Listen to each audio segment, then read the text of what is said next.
Tonight we are going to be explaining the Strike Force program. What is it? How do you get involved? How does it work? Those kind of things. But there are things I need to say as the pastor of Revive Church.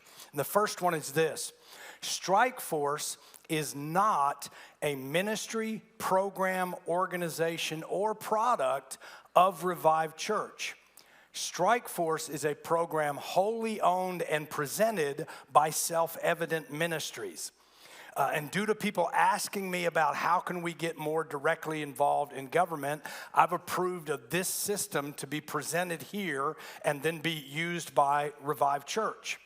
Number two, and this I think is critical for all believers to understand at this time in our country.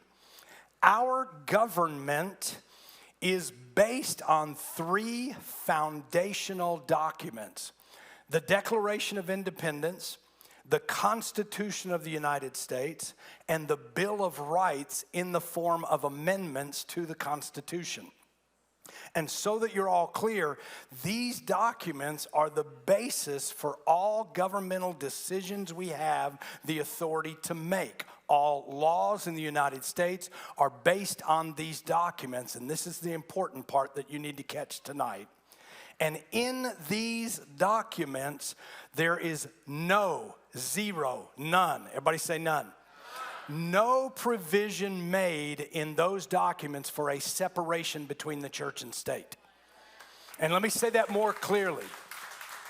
There are no laws or basis for laws that declare that the government and the church are to be separated.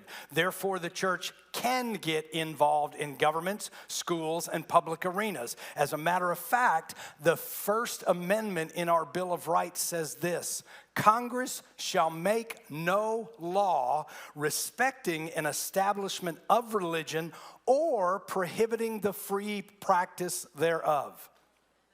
So to wrap that up, there is nothing in our Declaration of Independence, our Constitution, our Bill of Rights that requires that the church and the state be separated. And you need to know that because it's being tossed around as some type of law or truth in our nation, and it has no foundation.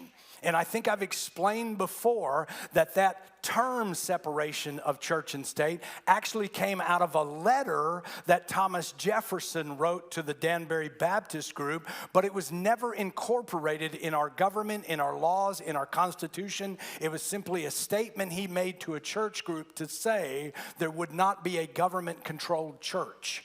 They didn't have to worry about what we had in England. Here, we were not going to have a government church, a Church of England, if you will. That was the sole basis for that. So it does not exist that we have to separate the church and state. And since you are the church, the people are the church, you can get involved and not have to disregard your church values when you step into governmental roles.